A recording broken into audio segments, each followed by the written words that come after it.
Հալելույա։ Հարկ մեր Տեր Հիսուս Քրիստոսին։ Դու կարող եք նստել Տիրոջ ներկայության մեջ,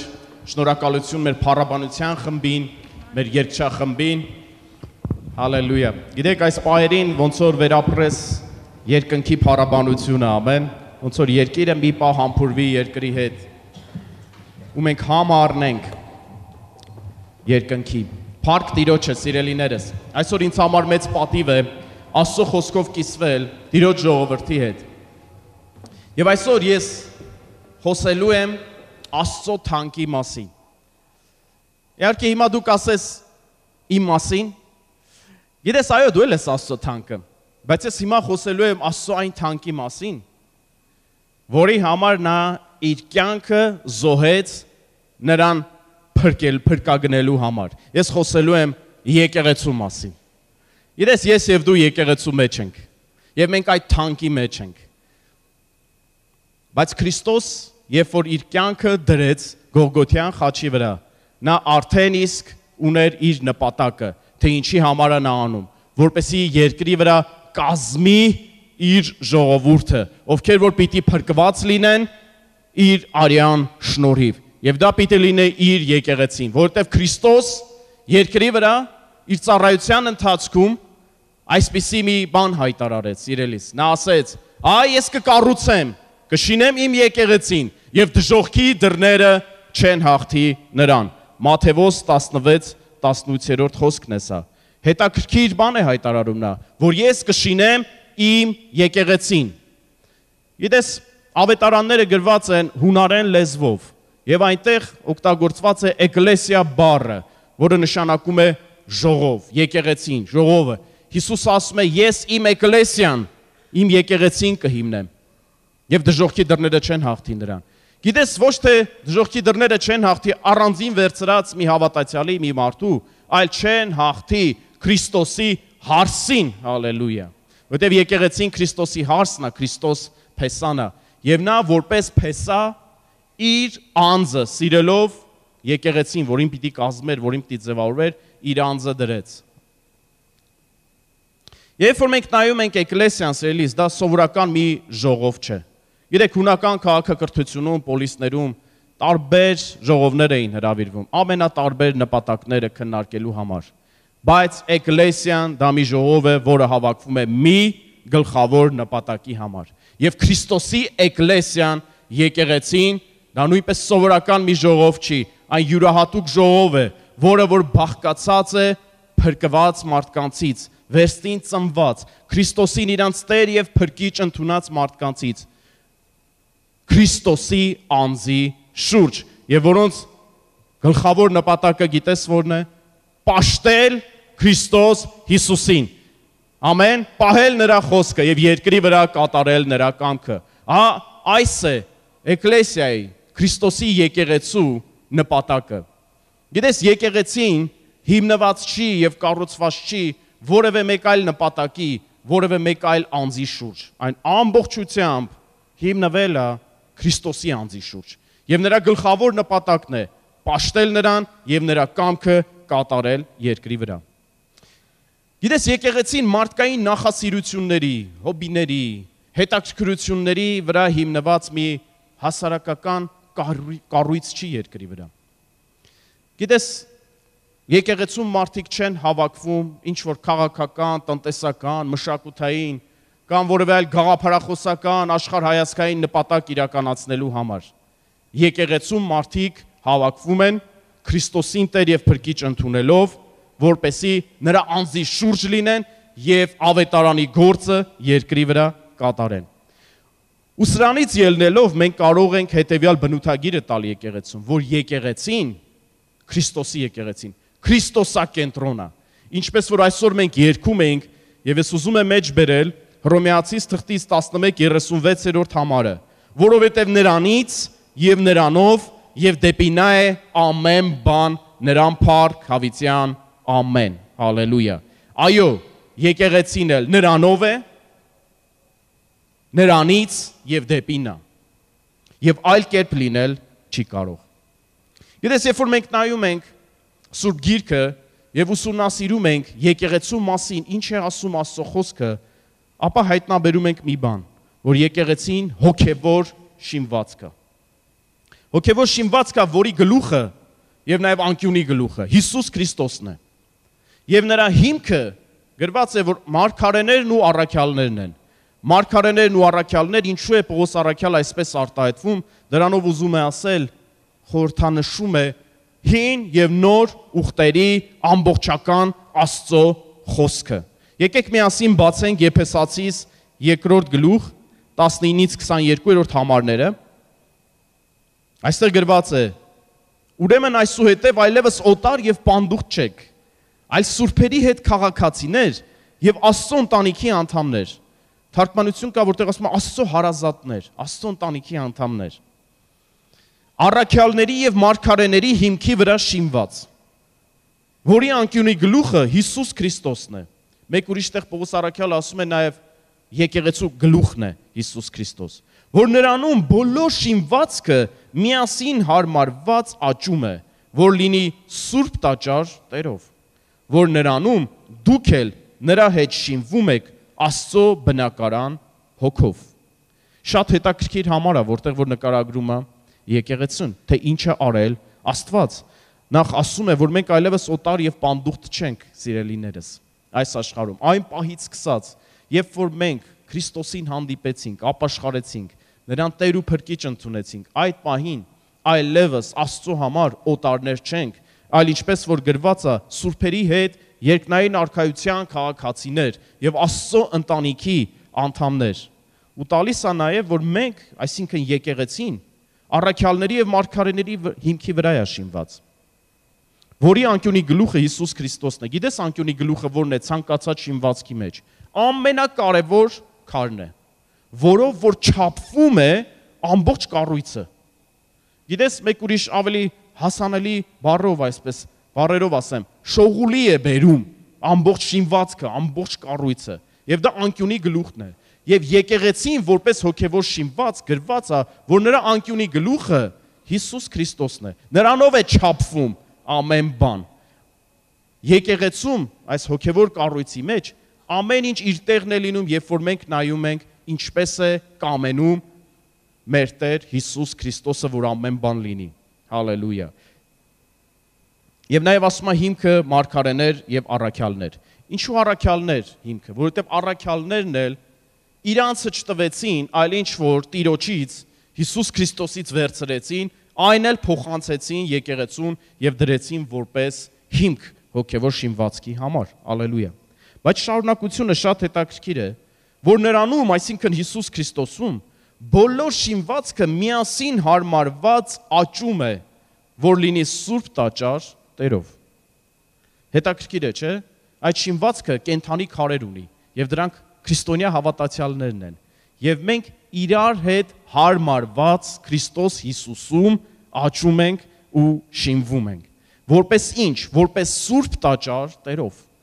Իսկ տաճարը իրենից ինչ է խորհրդանշում։ Գիտեք, հին ուխտում երբ որ նայում ենք, տաճարը խորհրդանշում է այն վայրը, որտեղ Տերը իր բնակությունը, իր ներկայությունն էր բերում։ Մեկ ուրիշ խոսքերով ասած, եկեղեցին Տերը կառուցում է որպես տաճար իր բնակության համար։ Եվ նաև Աստված ասում է, որ ինքը բնակվում է իր ժողովրդի վրա, որովհետև նա ասեց իմ համար կկազմեմ սեփական ժողովուրդ, իմ համար սեփական ժողովուրդ կլինեք եւ ես կբնակվեմ ձեր մեջ։ Ալելույա։ Աստված Աստծո թանքն է եկեղեցին, սիրելիս։ Նրա հարցն է եւ նրա տաճարն է, որ Քրիստոսում շինվում է որպես Աստծո բնակության վայր։ Բայց դրանով չի սահմանափակվում, շարունակությունն է նաև ցույց տալիս մեկ ուրիշ տեսանկյունից բացելով եկեղեցու Աստծո եւ մեզանից ամեն մեկից որպես քրիստոնյա հավատացյալ մեր հարաբերությունը Աստծո հետ ու եկեղեցու հետ, որ նրանում եկեղեցում դուք էլ նրա հետ շինվում եք Աստծո բնակարան հոգով։ Այստեղ ցույց է տալիս, որ եւ ընդհանուր եկեղեցին է Աստծո տաճար, Տիրոջ բնակության համար, եւ նաեւ եկեղեցու մեջ լինելով նրա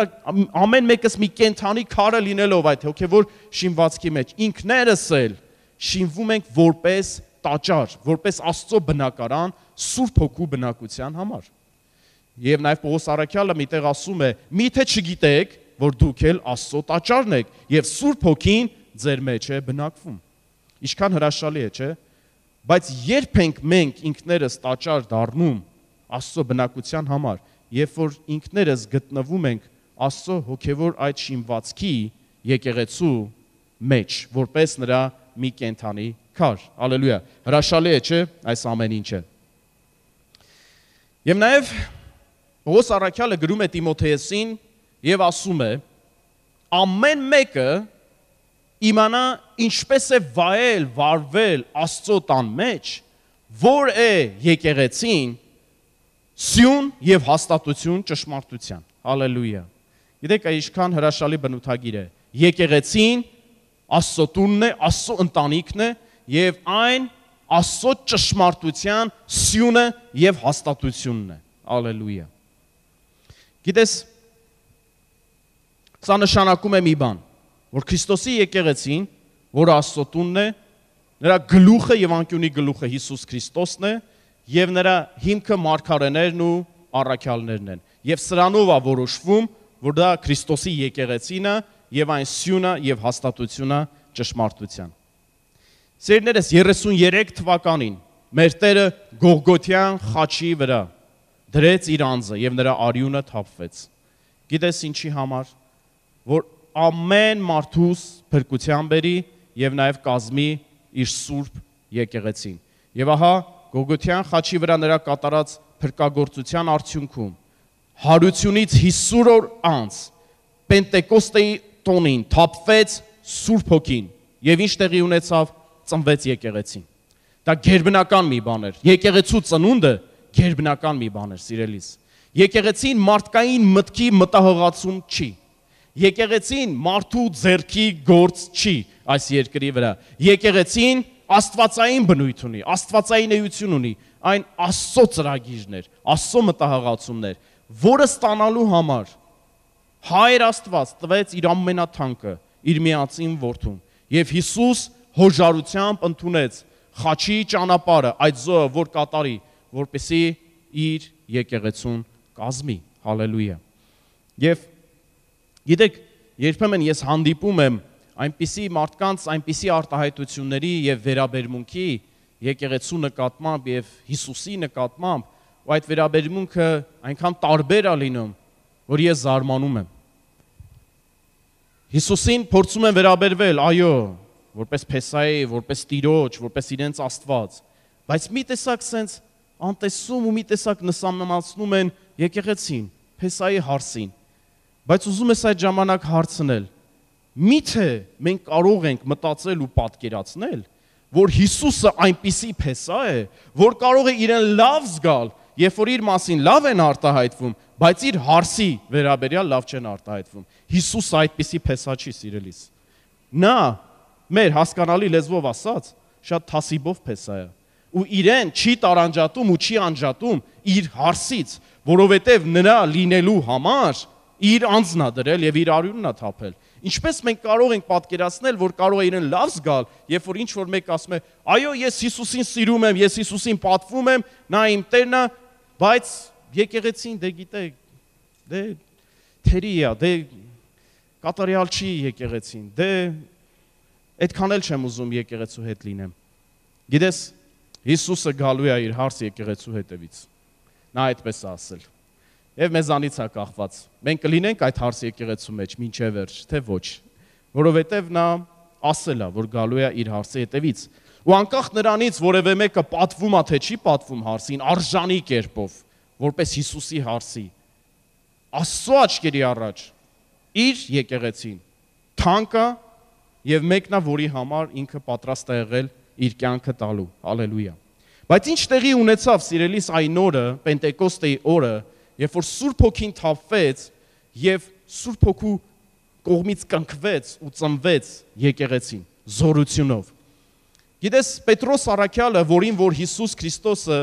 այն հարցը տվեց եւ հետո նրան պատվիրան արեց, պատվեր տվեց, եւ որ հարցրեց եւ ասեց. Պետրոս, սիրում ես ինձ? Ու Պետրոսը ասեց. սիրում եմ, ու նրան ասեց. իմ գառներին արածեցրու։ Ահա այդ Պետրոսը կանգնում է հենց Պենտեկոստեի օրը, եկեղեցու ծնվելու օրը, Սուրբ Հոգու զորությունը առած լինելով, տալիս է իր առաջին քարոզը։ Եվ այդ քարոզի արդյունքում գրված է Գործք առաքելոց գրքում, որ 3000-ի չափ մարդ ապաշխարեցին եւ էլ ինչ որ մի բան տեղի ունեցավ։ Ես ուզում եմ որպեսի միասին կարդանք, միասին նայենք Գործք առաքելոց 2-րդ գլուխ 37 համարից։ Երբ որ նա իր քարոզը ամբողջովին Հիսուսի մասին մի քարոզ տվեց, ամբողջովին Աստծո խոսքի վրա հիմնված, մարգարեությունների վրա հիմնված, հալելույա։ Եվ դրանից հետո մարդիկ Սուրբ Հոգու ներգործությունը իրանց վրա զգալով, զղջանք ունենալով իրանց սրտում ասեցին։ Երբ որ լսեցին իրենց սրտերումը զղջացին եւ ասեցին Պետրոսին եւ մյուս առաքյալներին. Ինչ անենք, մարդիկ, եղբայրներ։ Պետրոսն էլ նրանց ասեց. ապաշխարեցեք եւ ձեզանից ամեն մեկը թող մկրտվի Հիսուս Քրիստոսի անունով մեղքերի թողության համար եւ Սուրբ Հոգու պարգևը կընդունեք։ Ինչ հետաքրքիր է, չէ՞։ Պետրոսը չասեց. դե լսեցիք, դե ապաշխարեք ու վերջ։ Ոչ, նա ասեց ապաշխարեք, այսինքն դարձի եկեք Քրիստոսին, ձեր մեղքերի թողությունը ստացեք, մկրտվեք Քրիստոսի անունով եւ Սուրբ Հոգու պարգևը կընդունեք։ Սա հոր խոստմունքն էր, որ Սուրբ Հոգին կթափի եւ Սուրբ Հոգին մենք կընդունենք։ Եվ շարունակությունը, որովհետեւ ձեզ եւ ձեր որդկանց համար է այս խոստմունքը եւ այն ամեն հերավորների համար, որոնց մեր Տեր Աստվածը կկանչի։ Սրանով Պետրոսը ասում է, որ միայն Իսրայելի համար չի այս խոստմունքը, սա նաեւ այն հերավորների, հերավոր ազգերի, հեթանոս ազգերի համար է, որ օրերից մի օր Տերը կանչելու է ու միացնելու է իր եկեղեցուն։ Եվ ուրիշ շատ խոսքերով վկայություն էր դնում եւ հորդորում եւ ասում. ազատվեցեք այս թյուրազգից եւ նրանք, որ նրա խոսքը հոժարությամբ ընդունեցին, ինչ արեցին, չթողեցին ու գնացին։ Խոսքը հոժարությամբ ընդունելուց հետո հասկացան, որ նաեւ պետք է Քրիստոսի անունով մկրտվեն, մկրտվեցին։ Եվ այն օրը 3000-ի չափ հոգի ավելացան։ Որտեղ ավելացան։ Եկեղեցում ավելացան, սիրելիներս։ Գիտես, Աստծո նպատակը այն չի միայն, որ մարդը փրկության ավետարանը լսի, Հիսուսին Տեր ու Փրկիչ դառնա եւ դրանից հետո գնա իր ճանապարհով։ Աստված այդպես չսահմանեց։ Աստված մեկ ուրիշ բան սահմանեց։ Աստված այնպես արեց, որ երկրի վրա ունենա իր եկեղեցին եւ ամեն մի մարդ, որը լսում է ավետարանը եւ ապաշխարում է եւ մեղքերի թողություն է ստանում Հիսուս Քրիստոսի միջոցով, որպեսզի նա մկրտվի եւ միանա եկեղեցուն, որովհետեւ եկեղեցին այն միջավայրն է, որտեղ ծիլ տված ամեն մի շիվ, ամեն մի տնկի կարողանում է հետո ինչ անի, աճի, հասակ առնի եւ հետո պտուղ տա։ Գիտես, եթե դու հողի մեջ մի սերմ ես գցում եւ ինքը արդեն ծիլ է տալիս, գիտես դու չես կարող նրան այդ իր միջավայրից փոքես հանես դնես մի ուրիշ տեղ եւ ասես գնա ու քեզ համար աճի, գնա ու քեզ համար հասակ առ, պտուղ բեր։ Այդպես չի կարող լինել։ Այդ շիվը պիտի դրված լինի իր ճիշտ միջավայրի մեջ, իր բերի, պտղաբեր հողի մեջ, որտեղ այն կջրվի, որտեղ այն սնուցում կստանա, որտեղ այն կաճի, հասակ կառնի ու պտուղ կբերի 30, 60, 100-ապատիկ Աստծո փառքի համար։ Ալելույա։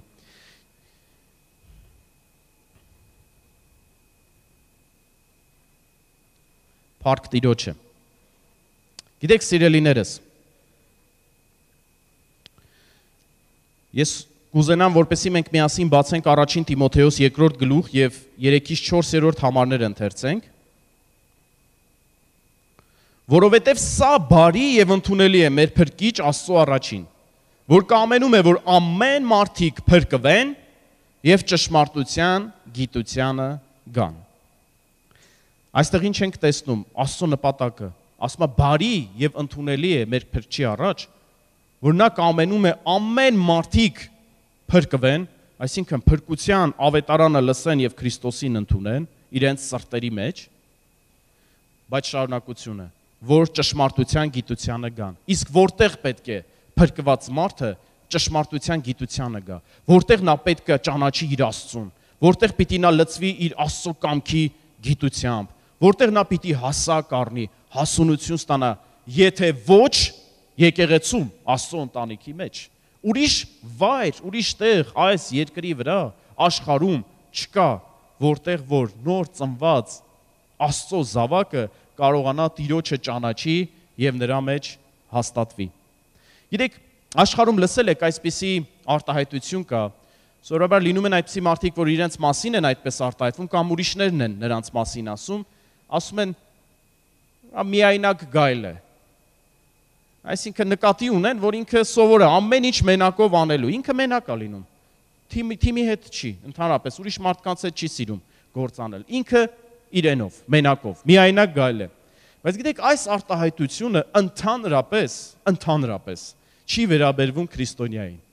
Աստծո զավակներին, Քրիստոսով փրկություն ստացած մարդկանց, վերստին ծնունդ ստացած մարդկանց, որովհետև միայնակ գայլ քրիստոնյա չի լինում ուղղակի երկրից վրա, սիրելիս։ Աստված այդպես չի սահմանել։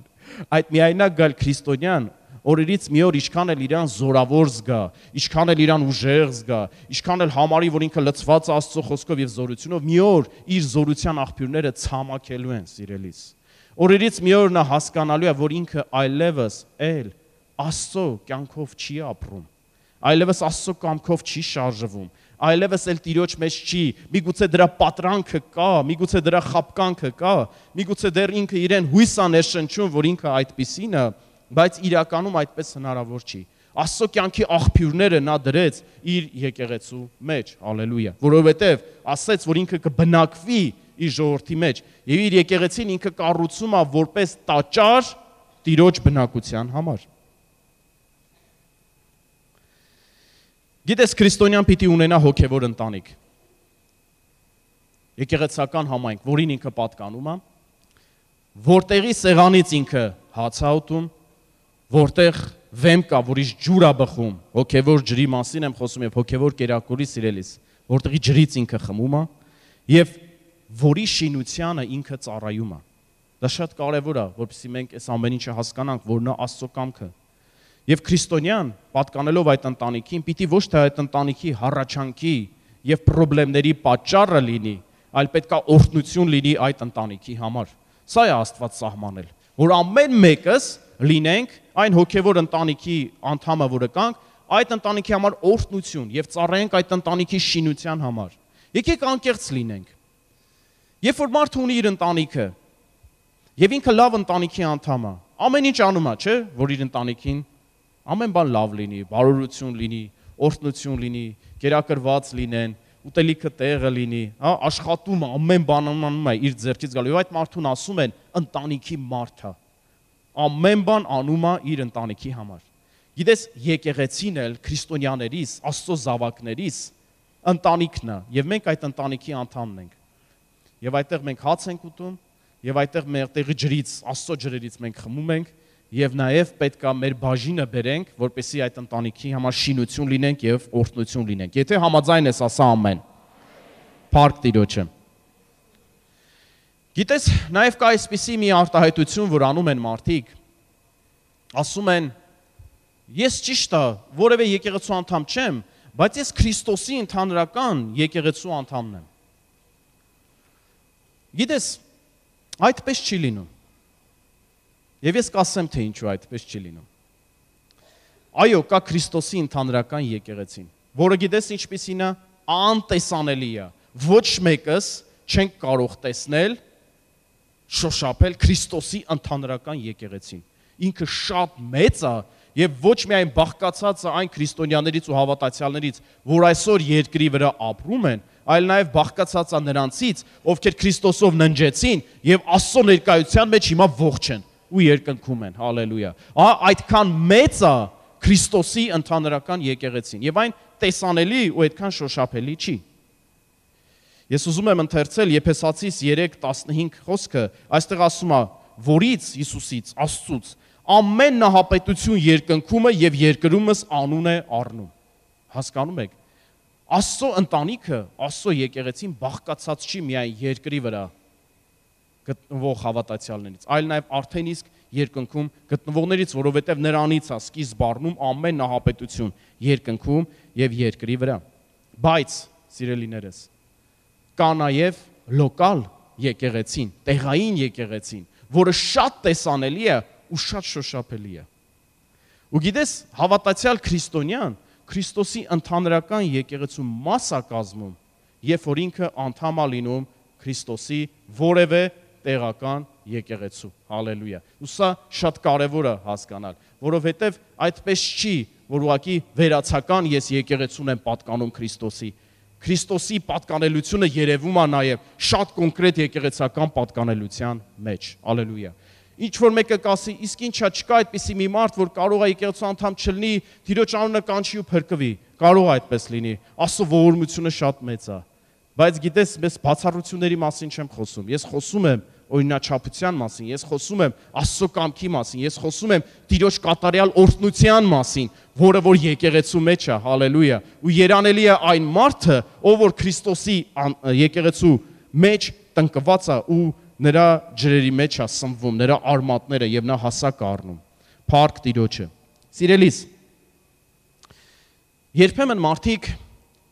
գովելով Փեսային Հիսուսին, քանի որ նա կատարյալ է, քանի որ նա անթերի է,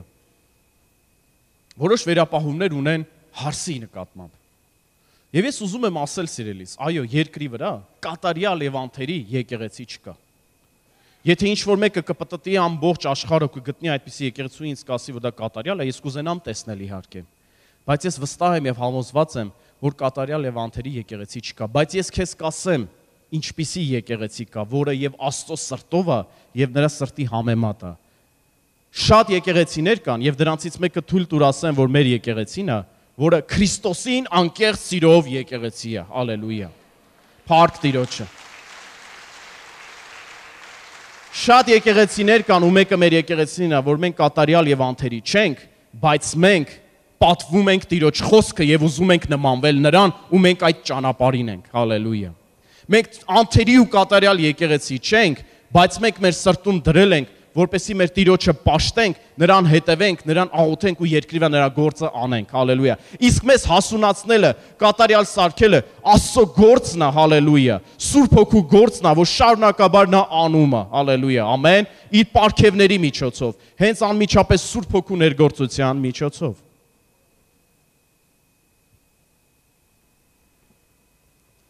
Երանի այն մարդուն, նորից եմ ուզում ասել, ով որ ավետարանը լսելով փրկվել է եւ հաստատվել է որևէ այդպիսի եկեղեցու մեջ եւ երանի մեզ, որ հաստատված ենք այս եկեղեցում։ Ես կուզենամ սիրելիս, որպեսզի մենք շարունակենք Գործք առաքելոց 2-րդ գլխի հատվածը շարունակենք կարդալ,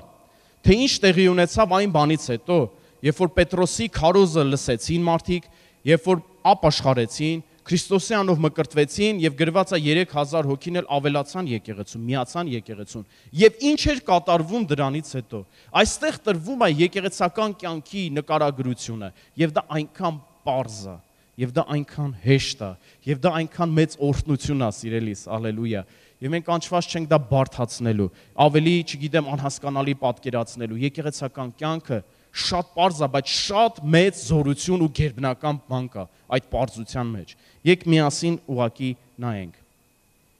Եվ նրանք, որ նրա խոսքը հոժարությամբ ընդունեցին, մկրտվեցին, եւ այն օրը 3000-ի չափ հոգի ավելացան եւ 42 խոսքը, եւ միշտ հետևում էին առաքյալների վարդապետությանը եւ հաղորդակցությանը եւ հաց կտրելուն եւ աղոթքներին։ Շատ հետաքրքիր է, ու շարունակությունը։ Ամեն անձի վրա վախ եկավ, շատ հրաշքներ եւ նշաններ էին գործվում առաքյալների ձեռով։ Այո, եկեղեցին այնտեղն է, որտեղ հրաշքներ, բժշկություններ եւ նշաններ են լինում։ Փառք Տիրոջը։ Եւ բոլոր հավատացյալները իրար հետ մեկտեղ էին հավաքվում։ Գիտես, իրենց ունեցվածքով ամեն մեկը իր առավելությունով լրացնում էր մեկ ուրիշի պակասությունը։ Հալելույա։ 46-ը ամեն օր միաբանությամբ տաճարումն էին լինում, միաբանությամբ տաճարումն էին լինում։ Եվ հաց են կտրում տներում, նաև տներում էին հավաքվում, սիրելիս, հաղորդակցություն կար տներում։ Եվ ուրախությունով ու սրտի միամտությունով կերակուր էին ուտում։ Ինչպես ուրախությունով ու սրտի միամտությունով, շատ պարզությամբ, առանց որևէ նենգության, առանց որևէ ինչ-որ մի ամբիցիոզ նպատակների։ Աստծուն օրհնում էին, փառաբանում էին, գոհանում էին Աստծուց։ Եվ բոլոր ժողովրդի առաջքին շնորհք ունեին, եւ Տերը ամեն օր փրկվածներին ավելացնում էր եկեղեցում։ շատ པարզ նկարագրությունն է տալիս, թե եկեղեցում ինչ է կատարվում, եւ ես կուզենամ, որ մենք մի քանի կետերով ուղղակի միասին նայենք Աստծո խոսքից, թե ինչ է կատարվում եկեղեցում։ Առաջին բանը, որ այստեղ նշվում է, որ քրիստոնյաները ասում են, որ ապաշխարեցին միացան եկեղեցուն, նրանք մշտապես հետևում էին առաջինը առաքյալների վարդապետությանը։ Գիտես, այստեղ գրված չի ինչ որ ամեն մեկը իր հորինած վարդապետությանը, կամ այն վարդապետությանը, որը իրան ավելի հարմար էր եւ դուրեկան էր, գրված է առաքյալների վարդապետությանը, որովհետեւ առաքյալներն էլ Հիսուսից վերցրեցին եւ Աստծո խոսքը անարատ ու մաքուր մատակարարեցին հավատացյալներին, Աստծո գառներին, նրանց կերակրելու, նրանց զորացնելու համար։ Գիտես, Աստծո եկեղեցին իրականում որ բնութագրենք, նաև կարող ենք ասել, որ հացի տունը, որտեղ Աստված կերակրում է իր գառներին։ Աստծո խոսքը մեղրախորիսխի պես է, մեղրահաց է ու ճշմարիտ կերակուրը, որ երբ որ ուտում ես, ներսիդ մարդը զորանում է, Աստծուն ավելի ճանաչում է, հալելույա, ավելի բարձրանում է, Աստծո ճշմարտությունների մեջ հաստատվում է, փառք Տիրոջը։ Գիտես, մարդը մենք երամիասնություն ենք, գիտեք, չէ, հոգի շունչ մարմին, այդպես է ասում Աստծո խոսքը։ Մարդը հոգի է, որ բնակվում է հավիտենական հոգի, որ բնակվում է այս ժամանակավոր ապականացու մարմնի մեջ, որ մի օր մաշվելու է, ինչպես որ Պետրոս առաքյալն անում, գիտես, ասում է, երբ որ ծերանում ես, մեծանում ես, այս վրանը սկսում է մաշվել, որովհետև դա հավիտենական չի, սա ժամանակավոր կացարան է հավիտենական հոգու համար, որը հենց ինքը մարդն է։ Եվ գալիս է մի ժամանակ, որ լքում է այս վրանը եւ արդեն պիտի տեղափոխվի հավիտենություն, ովքեր որ Տիրոջով են, Տիրոջ արքայության մեջ, ամեն։ Եվ մարդը ահա երամիասնություն լինելով, մենք լավ գիտենք, չէ, որ մեր մարմինը, այսպես ասած, ուժասպառ չանելու, այսպես ասենք, ֆորմայի մեջ պահելու համար, ինչ ենք անում։ Ասում են, որ օրը 3 անգամ պետք է հաց ուտենք։ Օրը 3 անգամ պիտի կերակրենք, որպեսզի նորմալ վիճակում լինենք։ Գիտես, եթե մենք դա հասկանում ենք, ուզենք, չուզենք դա պետք է անենք, որովհետև եթե չանես, կհյուծվես, ուժասպառ կլինես եւ այլևս տեղաշարժվելու ընդունակ չես լինի եւ մի օր էլ մահ կգա։ Ապա որքան ավելի պիտի անհոգ չլինենք ու անտարբեր չլինենք մեր ներսի մարդու հանդեպ, մեր հոգու հանդեպ, որը որ կարիք ունի ճշմարիտ կերակուրի, որը Աստծո խոսքն է, այդ մեղրահացն է, որ ամեն օր նա կարիք ունի սնվելու։ Եվ գիտես, Աստծո տունը եկեղեցին այդ հացի տունն է, որտեղ կշտություն կա հացի։ Հալելույա։ Երկնքից գալիս է այդ հացը, կենթանի կերակուրը, ճշմարիտ, որը բխում է Սուրբ գրքից։ Եվ Աստված պարգևներ է դրել ծառայության եկեղեցու մեջ, առաքյալներ, մարգարեներ, ավետարանիչներ, հովիվներ եւ ուսուցիչներ, որոնց միջոցով իր խոսքը փոխանցում է ժողովրդին իր գառներին կերակրելու համար, հալելույա։ Եվ նաև մենք Աստվածաշունչն ենք կարդում, որպես պինդ կերակուր,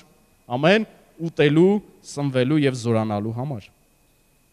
Աստծո խոսքը ճրագ է մեր ոտքերին, լուսավորում է մեր միտքը, լուսավորում է մեր աչքերը, լուսավորում է մեր գնալու ճանապարհը, որպեսզի չսայթակենք եւ չընկնենք։ Աստծո խոսքը ջրի ավազանը,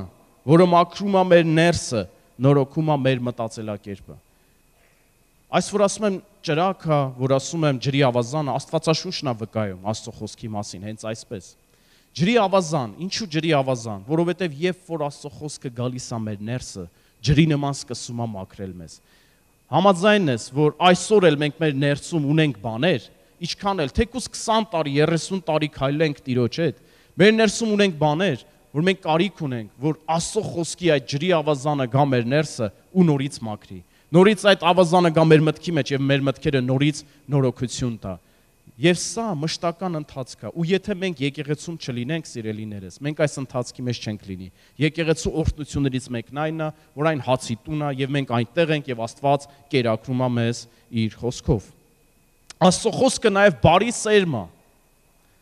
Եվ մենք այն հողն ենք, որի մեջ որ սերմնացանի առակի համեմատ Հիսուսը որ պատմեց, որ նա ցանում է իր խոսքը։ Ու մենք պիտի լինենք, գիտես որ հողը, ու մենք պիտի լինենք այդ բարի հողը։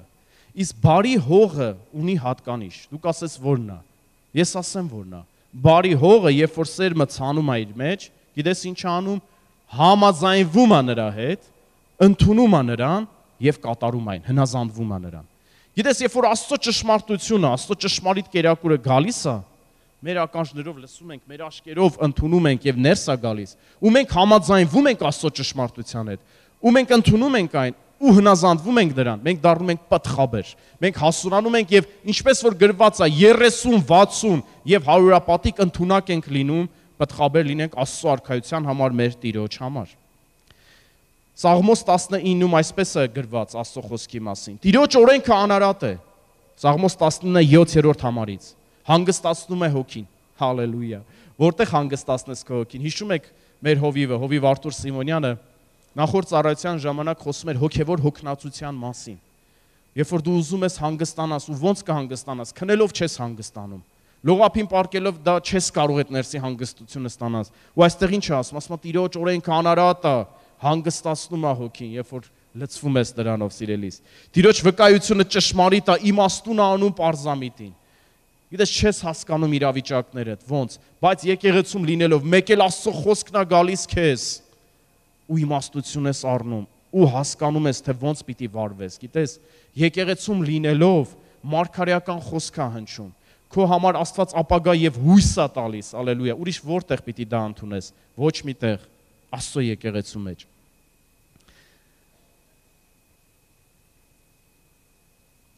Հաջորդը ինչին էին հետևում, սիրելիներս, նրանք, ովքեր որ միացան եկեղեցուն, հետևում էին հաղորդակցությանը, մեկ ուրիշ խոսքերով ասած սուրբ շփմանը։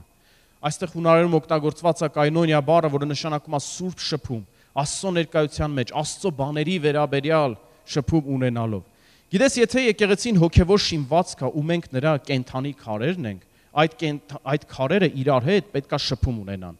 Եվ այդ հաղորդակցությունը, այդ շաղախն է, որը մեզ ամրացնում է ու մենք կապվում ենք իրար հետ, ու այդ հոգևոր շինությունը շատ ամուր է լինում։ Առանց այդ հաղորդակցության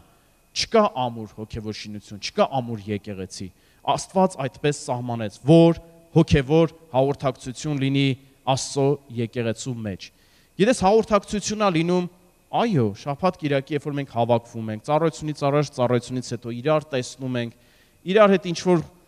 ինչ որ մի հոգևոր բան ենք իրար փոխանցում, բայց նաև երբ որ տներում ենք հավաքվում իրար հետ, ավելի նեղ կազմով, հա, այնտեղ ավելի հեշտ է լինում այդ հաղորդակցությունը, իրար հետ կիսվում ենք, իրար համար աղոթում ենք, մեր վկայություններով իրար շինություն ենք տալիս եւ այդպես իրար զորացման համար ծառայում ենք։ Ու գիտես, եկեղեցին այն վայրն է, որտեղ մենք իրար վերաբերվելով որպես քույր եղբայրներ, ունենում ենք փափագ այնպես անել, որ ամեն մի Աստծուն սիրող մարդ հաջողվի եւ հաղթանակ ունենա իր կյանքում։ Այսպիսին է եկեղեցին։ Ամեն մեկը ուրախանում է մեկ մյուսի ուրախությունով, երբ որ մի տխրություն, մի պարտություն կա, ամբողջ մարմինը ցավազգում ու ինչ է ուզում անի, ուզում անի այնպես, որ այդ պարտությունը փոխվի հաղթանակի, որ այդ ցավը փոխվի հաջողության, հալելույա, սուքը փոխվի ուրախության, այսպիսին է Աստծո եկեղեցին։ Ու այդ հաղորդակցության մեջ կա այս ամեն բաները, որովհետև իրարից ինչ ենք առնում, մեկս մյուսին զորացնում ենք, հարստացնում ենք, ուժեղացնում ենք ու կանգնում ենք մեկս մյուսի հաղթանակի եւ հաջողության համար։ Եփեսացիս 4:15 Բայց ճշմարիտ լինելով սիրո մեջ, աճենք նրանում ամեն բանով, որի գլուխն է Քրիստոսը։ Եկեղեցու մասին է խոսվում այստեղ, սիրելիներս։ Աճենք նրանում ամեն բանով, որի գլուխը Քրիստոսն է, որից բոլոր մարմինը, եկեղեցին նաև Տիրոջ մարմինն է, որից բոլոր մարմինը միասին կազմվելով եւ միասին հարմարվելով, ամեն հոդվածի ձեռնտվությամբ, ամեն մի անդամի ներգործության չափով մարմնի աճը գործվում է, իր անձը սիրով շինելու համար։ Շատ հետաքրքիր նկարագրություն է տալիս շփման եւ հաղորդակցության համար։ Ասում են նրանք հետևում էին հաղորդակցությանը։ Եվ այստեղ գրված է, որ եկեղեցին Տիրոջ մարմինն է եւ այդ մարմինը ունի անդամներ։ Ու ամեն մի այդ անդամը իր ներգործության չափով, իր ձեռնտվությամբ, մեկը մեկի հետ հաղորդակցվելով, գիտես ինչ է անում այդ ժամանակ եկեղեցու մարմնի աճելն է գործվում։ Այսպես է սահմանել Տերը, որ եկեղեցին պիտի աճի ամեն մի անդամի ձեռնտվությամբ։ Հիմա պատկերացրու, սիրելիս, այսպեսի մի ցայտուն օրինակ բերեմ։ Մենք էլ որպես մարմին ունենք մարմնի անդամներ, ճիշտ է։ Ու ամեն մի անդամ իր ֆունկցիան ունի եւ իր տեղը ունի մարմնի մեջ։ Ու գիտես ինչ է տեղի ունենում։ Այդ ամեն մի անդամը սնվում է այն կյանքից, որը որ հոսում է ամբողջ մարմնի մեջ։ ամեն անոթներով, որ իրար հետ հաղորդակցված են, ամեն հոդվածները, որ իրար հետ կապված են, ամեն մի անդամ սնուցում է ստանում։ Եվ դրանով ինքը կենթանի անդամ է լինում այդ մարմնի։ Պատկերացրա, երբ որ օրինակ մատը, օրինակ կտրվի, ինչ որ մի դժբախտ պատահարով։ Երբ որ մարդը կտրվում է եւ անոթները կտրվում են, գիտես մի կարճ ժամանակ այդ մատի մեջ դեռ կենթանության նշաններ են երևում, որովհետեւ դեռ թարմ է մեջի արյունը, որը իրան կյանք է տալիս, բայց երբ որ այլևս էլ այդ անոթներով չի հոսում կյանքը, արյունը, ինչ է տեղի ունենում, արդեն նա սկսում է մահանալ։ Եվ եթե հասցնում են ժամանակին նորից այդ մատը կպցնել մարմնին, նորից անոթները կարեն, գիտեք, հիմա ժամանակակից վիրաբուժությունը այնպիսի հրաշքներ է գործում, ամբողջական ձեռքը կտրված նորից կպցնում են մարմնին։ Եվ ահա, երբ որ այդ կտրված անդամը, որ եկեղեցուց կտրվել է, ու Աստծո կյանքը, որ հոսում է եկեղեցու մեջ, ամբողջ սնուցումը, ու նրա մեջ դադարելը, նորից երբ որ նա դառնում է ու կպնում է մարմնին, նորից էլի այդ կյանքը նրա մեջ է գալիս։ Ու գիտես, Աստծո հոգին, ինչպիսի հոգի է, որ եկեղեցու մեջ բնակվում է, գրված է, որ նա կարող է 4 ոսկորներին խոսի եւ նրանք միս ու արյուն ընդունեն։ Աստծո հոգու մասին գրված է, որ նա կարող է նույնիսկ մահացածին հարություն տա ու կենթանացնի։ Աստծո հոգին, որ եկեղեցու մեջ բնակվում է, նա փչում է եւ կենթանություն է բերում, սիրելիներս։ Գիտես, նույնիսկ եկեղեցում լինելու ժամանակ զգում ես, որ ինչ որ սենց հոգեվոր ինչ որ տկարություն է գալիս։ Գիտես, այդպիսի ընթացքներ է լինում, որ ամեն մեկս անցնում ենք։ Ու գիտես, մենք պետքա դարձի գանք մեր զորության աղբյուրին, հալելույա։ Պետք է թույլ տանք, որ Սուրբ Հոգին իր կենթանության հոգին նորից փչի մեր մեջ, հալելույա, ու մենք նորից կենթանանանք։ Այդպես է լինում եկեղեցում։ Գիտես, մեկ էլ տենում ես կյանքը մեջդ մարած, այսպես հիասթափված, հուսալքված, մեկ էլ գալիս ես ծառայության, մեկ էլ գալիս ես տնային խմբակ, գալիս ես ինչ-որ աղոթքի ծառայության, մի հատ հավաքույթի, որտեղ Աստծո հոգին է շարժվում, ու մեկ էլ սենց կենթանությունը գալիս է մեջդ, այդ ամեն ինչը գնում է, նորից էլի ոնց որ հարություն առած մարդ լինես, կանգնում ես կենթանի մեկը Աստծո առաջ ու ասում ես, ով իմ անձ, ինչու ես տրտում իմ մեջ, այլ ավելի Տիրոջը տորտնի եւ նրանով ուրախացի, որտեւ նա է քո փրկության Աստվածը, նա է քո ուրախության ու զորության Տերը, ամեն նրան լինի ողջ փառքը եւ պատիվը երկնքում ու երկրի վրա, հալելույա։ Ինչքան տխուր ու վատ կլիներ քրիստոնյայի համար, որ այդ տեղը չունենար, այդ ընտանիքը չունենա, որտեղ կարա գնա, այդ իր տկարության ժամանակ էլ որպեսզի նորոգվի եւ ուժ ստանա։ Գիտես, նաեւ նույն երկրորդ գլխի 46-րդ համարում մենք կարդացինք, հաղորդակցության համար եմ ասում։ 46-ում գրված է ամեն օր միաբանությամբ տաճարումն էին լինում եւ հաց էին կտրում տներում եւ ուրախությունով եւ սրտի միամտությունով կերակուր էին ուտում։ Սա շատ ընտիր օրինակային բանի, ոնց է հաղորդակցություն լինում։ Գիտես, մենք ամբողջ եկեղեցով ամեն օր չենք կարող իրար հետ հաց կտրել, բայց նաեւ գիտես ինչ, ունենք տնային խմբեր, տնային խմբակներ, ճիշտ է, որ այնտեղ գոնե շաբաթը մեկ անգամ հավաքվում ենք։ Գոնե Աստծո կերակուրը կարող ենք իրար հետ սրտի միամտությունով ուտել եւ կարող ենք նաեւ ժամանակ առ ժամանակ ինչու ոչ, նաեւ սեղան դնել եւ իրար հետ ուտել եւ նաեւ Աստծո մասին խոսել ու նրա հրաշալի գործերը պատմել մեկս մյուսին ու դրանով զորանալ։ Հաջորդը, երրորդը, որ այստեղ նշվում է, որ նրանք հետևում էին հաց կտրելուն սուրբ հաղորդությանը, մեկ ուրիշ խոսքերով ասած։ Գիտես, Հիսուս Քրիստոսը մեր Տերը սահմանեց դա, որ եկեղեցում լինի։ Ամեն ժամանակ, երբ որ սուրբ հաղորդություն ընդունենք գիրին եւ հացը, որ նրա մահը հիշենք, ամեն, եւ նրա հետ հաղորդակցվենք եւ նրա հետ մեկ դառնանք։ Այսօր մենք սուրբ հաղորդություն ենք ընդունելու եւ ես դրա մասին դեռ կխոսեմ։ Եվ հաջորդ բանը, որ այստեղ ասում է, նրանք հետևում էին աղոթքներին։ Գիտես, Աստծո տունը գրված է, որ նա աղոթքի տուն պիտի կոչվի բոլոր ազգերի համար։ Երբ որ մենք նայում ենք ավետարաններում, Տեր Հիսուս Քրիստոսը մեկ անգամ մտավ տաճարը, որը որ պիտի աղոթքի տուն կոչվեր, ճիշտ է, բայց այնտեղ տարբեր այլ գործունեություններ էին իրականացվում, եւ նա մտավ եւ ասեց, մաքրեց ամբողջը եւ ասեց՝ միթե չգիտեք, որ գրված է, որ իմ տունը պիտի աղոթքի տուն կոչվի բոլոր ազգերի համար։ Ու սա շատ մարգարեական էր գրված, սիրելիս, որովհետև Իսրայելի ժամանակներում Աստծո տաճարը կարելի ասել աղոթքի տուն էր միայն իսրայելացիների համար, հազվադեպ օտարականների համար, որ կարող էին մտնել Աստծո ժողովրդի մեջ, բայց գալիք բաների համար էր սա մարգարեություն, որ պիտի գա ժամանակ, նոր ուխտի ժամանակ, որ պիտի Աստծո որդին իր կյանքը տա իր եկեղեցին կազմելու համար, ու այդ ժամանակ բոլոր ազգերից պիտի լինեն նրա տան մեջ ու պիտի ինչ անեն, աղոթք անեն Աստծուն։ Աստծո տունը եկեղեցին այն հոգևոր շինվածքն է, որտեղ պիտի աղոթք բարձրանա Աստծուն։ Աստծո սրտի համեմատ եկեղեցին աղոթող եկեղեցին է, բայց ոչ թե ուղակի աղոթող, այլ նրա կամքի համեմատ աղոթող եկեղեցին է, հալելույա։ Աստծո սրտի մեջ եղած բաները երկրի վրա հրճակող եկեղեցին է, բարի պատերազմները պատերազմող եկեղեցին է, ինչպես որ Պողոսը Տիմոթեոսին ասեց, ինչպես Տիրոջ բարի զինվոր քո պատերազմը պատերազմիր, նույն բանը կարող ենք ասել եկեղեցուն, որ եկեղեցին էլ իր պատերազմները ունի, ամեն, եւ պիտի մենք աղոթքների մեջ հարատևենք։ Ու այստեղ ես սիրելիս ուզում եմ մի քանի բան ասել։ Աղոթքը կրոնական պարտականություն չի։ Ինչպես որ այսօր սիրելի եղբայրս ասում էր, որ տասանորդը եւ զոհաբերությունը նույնպես պարտականություն ու հարկ չի, դա երկրպագություն է։ Աղոթքը մոգական բառերի արտասանություն չի, որ ասում ես եւ ինչ որ բաներ ա կատարվում։ Վերջին հույսի ապաստանն էլ չի, որ ամեն միջոցները փորձում ես ու վերջում ասում ես դե լավ մնացել է աղոթելը, արի այդ մեկն էլ փորձեմ, ինչ ա գնում ինձանից։ Գիտես, աղոթքին մենք պետք է արժանի, իրեն արժանի տեղը տանք մեր կյանքում եւ եկեղեցում։ Աղոթքը վերջին հույսի ապաստանը չի։ Այո, կարող է ինչ որ մի պահ դու այդ վիճակում ես ու ասում ես բոլոր միջոցներս փորձեցի, ծանոթություն ու կապերս գործի դրեցի, խելքիս ու իմաստությունից էի, փորձառությանս էի հուսացած, դա էլ արեցի, ոչ մի բան չեղավ։ Այս մեկին դիմեցի, այն մեկին դիմեցի, օգնության չեղավ։ Ու հիմա արդեն անելանելի վիճակում կանգնած ես ու ասում ես Տեր, միակ հույսս հիմա դու ես, ու մտածում ես պիտի աղոթես ու Տերը ինչ որ մի բան անի։ Գիտես Աստված ողորմած է եւ գուցե եւ իր ողորմությունը գուցե եւ իր ողորմությունը ցույց տա եւ հանի քեզ այդ վիճակից, բայց այնքան կարեւոր է որ մենք մեր կյանքում աղոթքը դնենք իրեն արժանի տեղում,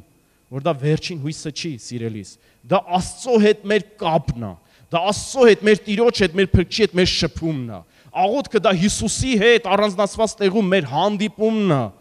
որտեղ մենք կենթանի ենք լինում, երբ որ շփվում ենք նրա հետ,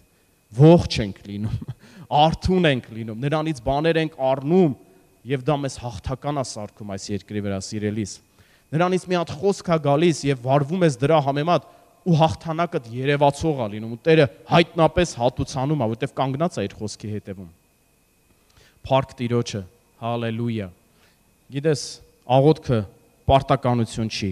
աղոթքը կենթանի հարաբերություն է մեր Տեր Հիսուս Քրիստոսի հետ։ Նաև մի բան ասեմ, սիրելիս, աղոթքը նաև մեր զորության աղբյուրն է, ջրհորն է, որտեղից քաշում ենք մեր հոգու համար անհրաժեշտ զորությունը, որովհետև դա Աստծո հետ հաղորդակցություն է։ Մեր խունկն է աղոթքը, որ բարձրանում է Տիրոջ առջև, այդպես է ասում Սուրբ Գիրքը, որ մեր աղոթքները խունկի պես անուշատ բարձրանում են Աստծո գահի առաջ, լցվում են անոթների մեջ, ալելույա, ու Տերը պատվում է իր սուրբերի, իր զավակների աղոթքները, հալելույա, ու երկինքը բացվում է ու պատասխան է գալիս, ու Աստված իր ձեռքը շարժվում է, ու բաները, որոնք անշարժ են, սկսում են շարժվել, հալելույա, ու բաները, որոնք քեզ աչքերով նայում էր ու քեզ վախացնում էր, թվում էր, սա չի փոխվի, Աստծո գերբնական միջամտությամբ իրավիճակներ են փոխվում, հանգամանքներ են փոխվում, հրաշք է կատարվում, Աստված հայտնում է իր հաղթությունը, հալելույա, քո իրավիճակի մեջ։ Փառք Տիրոջ, աղոթքը նաև մեր թթվածինն է, սիրելիս։ Եթե Աստծո խոսքը մեր հացն է, մեր ճշմարիտ կերակուրն է, որ մենք ուտում ենք, ապա աղոթքը մեր թթվածինն է, որ մեր ներսի մարդու թոքերն է լցվում, սիրելիս, ու թույլ է տալիս, որ մենք շնչենք, հալելույա, Աստծո համար, փառք Տիրոջը։ Ես մի օրինակ եմ ուզում բերել իմ կյանքից։ Առաջին օրը, երբ որ ես ավետարանը լսեցի, իմ ապագա ավագի տանը, եւ նա կիսվեց Աստծո խոսքով։ Գիտես, ներսս ամբողջովին կոտրվեցի ու հասկացա, որ իզուր է դիմադրել ու հակառակվել Աստծուն։ Նա կա եւ նա ներկա է։ Ու նա ինձ հորդորեց, որ ես գնամ եւ Հովանեսի ավետարանը ընթերցեմ։ Ու ինչ որ անհասկանալի կլինի, որ մենք միասին քննենք Աստծո խոսքը։ Գիտես, իմ առաջին վերապրումը Աստծո խոսքի ինձ համար այնքան թանկ էր։ Ես բացեցի Հովհաննեսի ավետարանը, սկսեցի կարդալ ու կարդալ, ուտել անկուշտ մարդու պես, ոնց որ թե ամբողջ այդքան տարի, 18 տարի սոված էի մնացել, եւ հիմա միանգամից կերակուրը տվել են ու դու սկսում ես անկուշտի պես ուտել։ Ու ես կերա ու այդ հայտնությունը ստացա, որ իրոք սա ճշմարիտ կերակուր է, մեղրի նման, քաղցր, որ պետքա բացես բերանդ ու դա պետքա գնա քո ներսը։ Ու հետո ես պիտի կարդայի մարգարեների մեջ, որ ասում է Տեր, ես գտա քո խոսքը, այն քաղցր էր իմ քինքին, ես կերա այն։ Հալելույա։ Ու մենք միտեղ էլ կարդացինք, որ ասում էր Տիրոջ վկայությունները մեղրահացի պես են, քաղցր են։ Գիտես, այս ամեն ինչը Աստծո տան մեջ է, եւ նա է դա պատրաստել։ Հալելույա։ Մեզ իրեն սիրողների համար։ Աղոթքի մասով եւս մի բան ասեմ, եւ մենք արդեն վերջին կմոտենանք։ Գիտես, ընդհանրապես մեր աստվածապաշտությունը, այդ թվում նաեւ մեր աղոթքի կյանքը, ինքը ունի երկու կողմ։ Եվ դրանք ոչ թե մեկը մյուսին հակադրվում ու մեկը մյուսին բացառում են, այլ մեկը մյուսին լրացնում են, փոխ լրացնում են։ Ինչի մասին եմ ես ուզում ասել, սիրելիս։ Մեր հավատքը, աստվածապաշտությունը ունի անձնական չափում։ Երբ որ մենք ու Աստված, Աստծո հետ ծածուկ մեր հարաբերությունը, եւ կա ընդհանրականը, հավաքականը, երբ որ եկեղեցու մեջ, տաճարի մեջ է տեղի ունենում, օրինակ այս պաշտամունքի մեջ։ Հալելույա։ Սա գիտես, մեր աստվածապաշտության ընդհանրական կողմն է, հալելույա, հավաքական, եկեղեցական չափումն է, բայց կա նաև անձնականը, նեղը, երբ որ դու քո Աստծո հետ առանձնանում ես, նույնը աղոթքը սիրելիս, կա անձնական ծածուկ սենյակում, որի մասին Հիսուսը խոսեց, որ գնում ես առանձնանում ես քո Տիրոջ հետ, խոսում ես բաներ, որոնք պետք է խոսվի քո ու իր միջև, մտնում ես սրբարանը եւ նրա հետ հանդիպում ես ունենում ու զորացած դուրս ես գալիս այնտեղից։ Եվ կա նաև եկեղեցական աղոթքի կյանք, երբ որ մենք բոլորս որպես Աստծո հոգևոր շինված տաճար, նրա զորքը, նրա բանակը հավաքվում ենք մեկտեղ,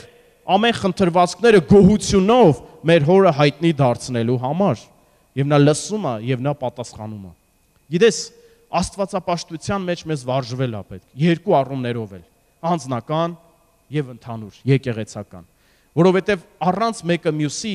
մենք հասակ չենք առնի, սիրելիս։ Առանց մեկը մյուսի ոչ մարմնի, ոչ էլ մեր անձնական հոգևոր աճը ճիշտ չի գործվի։ Աստված այդպես է սահմանել, որ մեկս մյուսից կախվածության մեջ ենք, մեկս մյուսին պիտի հաղորդակցվենք ու ամեն մի անդամի ձեռնտվությամբ հոգևոր մարմինը, Աստծո մարմինը պիտի շինվի, որովհետև ինչպես որ կարդացին գրված էր, երբ որ ընդհանուր մարմինը շինվում է ու մենք նրա մեջ ենք, մեր անձերն էլ շինվում է որպես Աստծո բնակարան հոգու համար, փառք Տիրոջը։